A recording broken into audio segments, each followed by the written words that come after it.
नमस्कार दोस्तों, स्वागत है आपका केटी वॉइस स्टोरीज चैनल में। दोस्तों, हमारी आज की कहानी है माँ बनी सौतन। शादी के कार्ड पर नताशा ने जब अपनी माँ सुष्मिता का नाम अपने प्रेमी राजन के साथ लिखा देखा तो वह शॉक्ड रह गई। जिस राजन से वो जी जान से प्यार करती है, उससे उसकी माँ शादी कैसे कर सकती है? यह सोच सोच कर उसका खून खोले जा रहा था। नताशा अपने आप से, शर्म आ रही है मुझे, इन दोनों ने मेरे विश्वास का खून कर दिया है। भला एक माँ कैसे अपनी बेटी के प्रेमी से शादी कर सकती है? नताशा ने उसी समय अपनी कार्ड निकाली और शादी के कार्ड में दिए पते की ओर निकल पड़ी। नताशा, मैं ये शादी किसी भी कीमत पर नहीं होने दूंगी। इसके लिए चाहे मुझे कुछ भी करना पड़े, किसी भी हद तक जाना पड़े। आधे घंटे की ड्राइविंग के बाद नताशा उस पते पर पहुंच गई। वो भागी भागी अंदर गई और वहां उसने जो देखा, उसे देखकर उसका खून खोल उठा। उसकी माँ सुष्मिता दुल्हन की ड्रेस में थी और राजन दूल्हे की ड्रेस में। नताशा, माँ, तुमने आज हद कर दी। भला कौन ऐसी माँ इस दुनिया में होगी जो उसकी बेटी के बॉयफ्रेंड से शादी करेगी? तुमने तो माँ और बेटी के रिश्ते को शर्मसार कर दिया। सुष्मिता, मैं इस बारे में तुमसे कोई बात नहीं करना चाहती। नताशा, बिल्कुल सही। आप किस मुंह से मुझसे बात करेंगी? अरे, शर्म आनी चाहिए, माँ होके सौतन बनने चली हो। राजन, नताशा, तुम जाओ यहां से। यहां तमाशा मत खड़ा करो। नताशा, चुप, एकदम चुप। तमाशा मैंने खड़ा किया है या तुम दोनों ने? लेकिन मैं छोड़ूंगी नहीं तुम दोनों को। ये कहकर नताशा अपने साथ ली हुई बंदूक उन दोनों की तरफ तान देती है। सुष्मिता, ये क्या कर रही हो तुम? तुम अपनी मां पर गोली चलाओगी? तभी नताशा सुष्मिता पर गोली चला देती है। बंदूक से निकली गोली सीधे सुष्मिता के सीने पर लगती है और वह तड़पने लगती है। उसे इस तरह तड़पता देख राजन नताशा के हाथ से बंदूक छीनता है और उसकी तरफ तान कर गोली चला देता है। नताशा जोर से चीखती है। तभी नताशा एक चीख के साथ जाग जाती है। वो देखती है कि वो अपने बिस्तर पर है। नताशा, इसका मतलब वो सब कुछ सपने में देख रही थी। हे भगवान, ये सपना तो कभी भी सच हो सकता है। मुझे मुझे कुछ करना होगा, जल्दी कुछ करना होगा, नहीं तो कल को क्या पता मेरी माँ ही मेरी सौतन बन जाए। 21 साल पहले 25 साल की गर्भवती सुष्मिता को जब फोन पर उसके पति के एक्सीडेंट की खबर दी गई तो उसके हाथ पैर कांपने लगे। सुष्मिता, ये क्या कह रहे हैं आप? मैं तुरंत आती हूँ। आप मुझे हॉस्पिटल का एड्रेस दीजिए। फ्लैशबैक। सुष्मिता का पति राकेश एक मल्टीनेशनल कंपनी में मैनेजर था। आज सुबह ही जब वो ऑफिस के लिए निकल रहा था, राकेश, सुष्मिता, मैंने ऑफिस में छुट्टी के लिए अप्लाई कर दिया है। सुष्मिता, अरे, अभी से ही? राकेश, अभी से मतलब अब तो 1 महीने से भी कम टाइम बचा है हमारी डिलीवरी में। मैं चाहता हूँ कि मैं अब हर पल तुम्हारे साथ रहूं, तुम्हारा और हमारे आने वाले बच्चे का ज्यादा से ज्यादा ख्याल रखूं।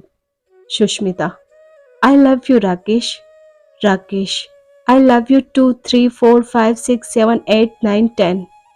राकेश की बात सुनकर सुष्मिता खिलखिलाकर हंस पड़ी। राकेश ने भी मुस्कुराते हुए अपनी पत्नी को गले से लगा लिया। सुबह की बातें सोच सोच कर सुष्मिता की आंखों से आंसू निकले जा रहे थे। ऑटो में बैठी वो पूरे रास्ते यही सोचती जा रही थी कि हे भगवान, राकेश को ज्यादा चोट ना लगी हो और वो जल्द से जल्द ठीक हो जाए।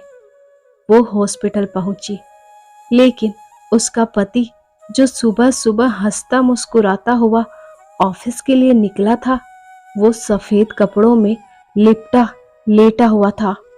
सुष्मिता अपने पति के निर्जीव शरीर को देख रही थी। सुष्मिता, राकेश, राकेश, आप तो मेरी डिलीवरी के लिए छुट्टी लेने वाले थे ताकि आप मेरा ख्याल रख सके। अब इस तरह आप रखेंगे मेरा ख्याल? ये तो नाइंसाफी है। राकेश, नाइंसाफी है ये। सुष्मिता लगातार रोए जा रही थी। तभी उसे प्रसव पीड़ा शुरू हो गई। सुष्मिता की हालत देखकर उसे तुरंत एडमिट कर लिया गया। अस्पताल में उसने एक बच्ची को जन्म दिया। अपनी छोटी सी बच्ची को जब उसने गले से लगाया तो उसे एक अलग तरह का ही सुकून मिला। उस नन्ही सी बच्ची की नाक और आंखें बिल्कुल राकेश की तरह थी। सुष्मिता उसे प्यार से देख रही थी और उससे बातें कर रही थी। सुष्मिता, बेटी, मेरी बेटी बिल्कुल राकेश की तरह हो तुम। राकेश कहाँ जाने वाला था मुझे छोड़कर?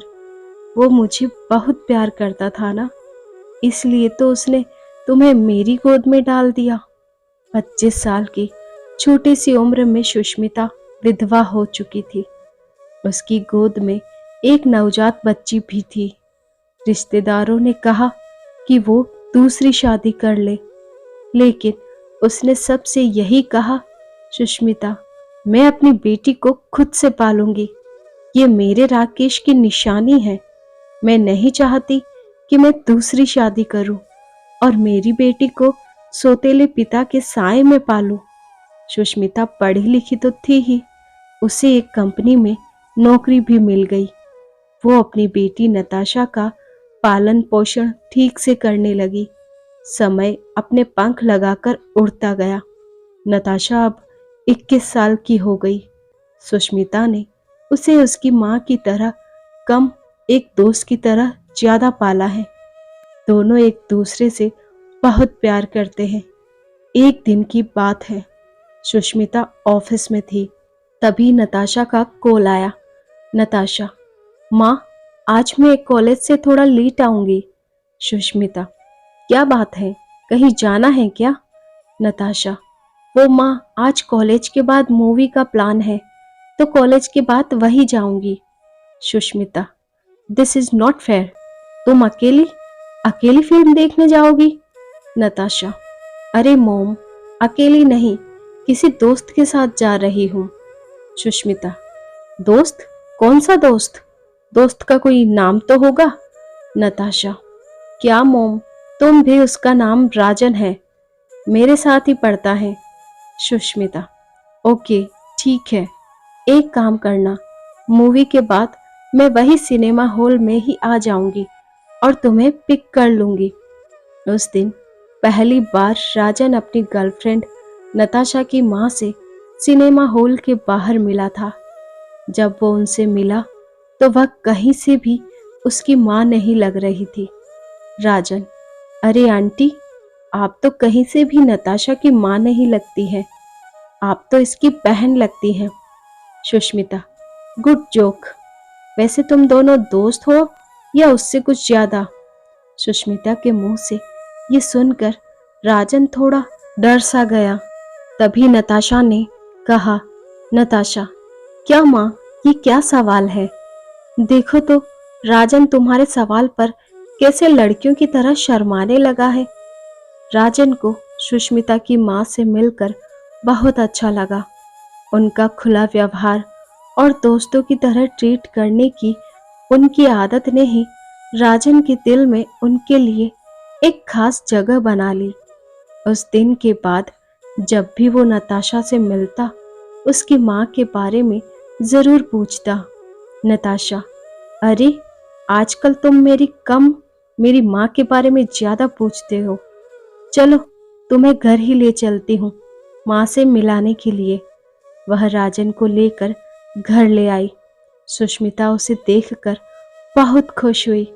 फिर तो उन दोनों ने घंटों बातें की। राजन को उनसे बात करना बहुत अच्छा लग रहा था। उसे पता ही नहीं चला कि नताशा की माँ से बातें करते करते कब रात हो गई। नताशा, ओए, आज तुझे घर नहीं जाना क्या? रात होने को आई है। राजन, ओ तेरी 9 बज गए। असल में आंटी इतनी प्यारी बातें करती है कि समय का पता ही नहीं लगा। राजन को सुष्मिता का साथ अच्छा लगता था। उनसे बात कर वो कई नई चीजें भी जानता था, इसलिए उन्हें वो और भी पसंद थी। वो इसलिए भी उनसे ज्यादा प्रभावित था कि उसने अकेले ही संघर्ष करके नताशा की परवरिश की थी। आंटी की ये बातें उसे बहुत प्रेरणा देती थी। जब कभी भी वो निराश महसूस करता था तो वो सुष्मिता के पास आ जाता। कभी कभी तो नताशा घर में नहीं होती। तब भी एक दिन की बात है, राजन और सुष्मिता हंस हंस कर बातें कर रहे थे। तभी नताशा बाहर से आई। उसने उन दोनों को इस तरह हंस हंस कर बातें करते देखा तो वह लगभग चीखती हुई बोली, नताशा, राजन, तुम यहाँ हो? पता है तुम्हें मैंने कितने कॉल किए? तुमने मेरा फोन क्यों नहीं पिक किया? राजन, कब किया फोन तुमने? ये कहते हुए उसने अपना फोन निकाला। उसका फोन साइलेंट मोड में था। ये लो, मेरा फोन तो साइलेंट मोड में है थे, कैसे पता चलता? नताशा, साइलेंट मोड में था, ये जानबूझकर कर दिया था। राजन, ये तुम क्या कह रही हो? नताशा के मन में शक का बीज लग गया था और वो राजन और अपनी माँ के रिश्ते पर शक करने लगी। अब जब कभी राजन उससे उसकी माँ के बारे में पूछता तो वो उसकी बातों का कोई जवाब नहीं देती। यहाँ तक कि वो हर पल अपनी माँ और राजन पर नजर रखने लगी थी। बहरहाल कुछ दिनों के बाद की बात है। उस दिन सुष्मिता की छुट्टी थी और राजन उनसे मिलने उनके घर पर आया हुआ था। नताशा उस समय कॉलेज में थी, लेकिन जब उसे राजन कॉलेज में नहीं दिखा तो वो समझ गई कि वो उसकी माँ से मिलने ही गया होगा। नताशा, आज तो मैं इन दोनों के रिश्ते का भंडाफोड़ करके रहूंगी। नताशा भी अपने घर की ओर चल पड़ी। जब वो अपने घर पहुंची तो उसने राजन और अपनी माँ की बातचीत की आवाज सुनाई दी। उसे बहुत गुस्सा आया। वो दरवाजे पर ही उनकी बातें सुनने लगी। सुष्मिता, बेटा राजन, मैंने अपनी नताशा को बहुत प्यार से रखा है। तुम तो जानते हो ना, जब वो मेरे पेट में थी तभी उसके पापा गुजर गए। उस समय मैं सिर्फ 25 साल की थी। लोगों ने मुझे लाख कहा कि दूसरी शादी कर लो, लेकिन मैंने किसी की नहीं सुनी, क्योंकि मैं नताशा पर सौतेले पिता का साया नहीं पड़ने देना चाहती थी। हाँ, मैं अकेली थी। जिंदगी में बहुत परेशानियां भी आई, लेकिन उन परेशानियों की आंच मेरी बच्ची तक मैंने कभी नहीं पहुंचने दी। राजन बेटा, मैं तुम्हारे आगे हाथ जोड़ती हूँ कि कभी भी मेरी बच्ची को कोई तकलीफ मत देना। तुम जानते हो, एक वही मेरे पति की निशानी है जिसे देख देख कर मैं जीती हूँ, नहीं तो मैं कब का टूटकर बिखर गई होती। राजन, आंटी, आप बिल्कुल फिक्र ना करें। मैं अपनी नताशा का बहुत ख्याल रखूंगा। उसकी जिंदगी में कभी कोई प्रॉब्लम नहीं आने दूंगा। ये वादा है एक बेटे का अपनी माँ से।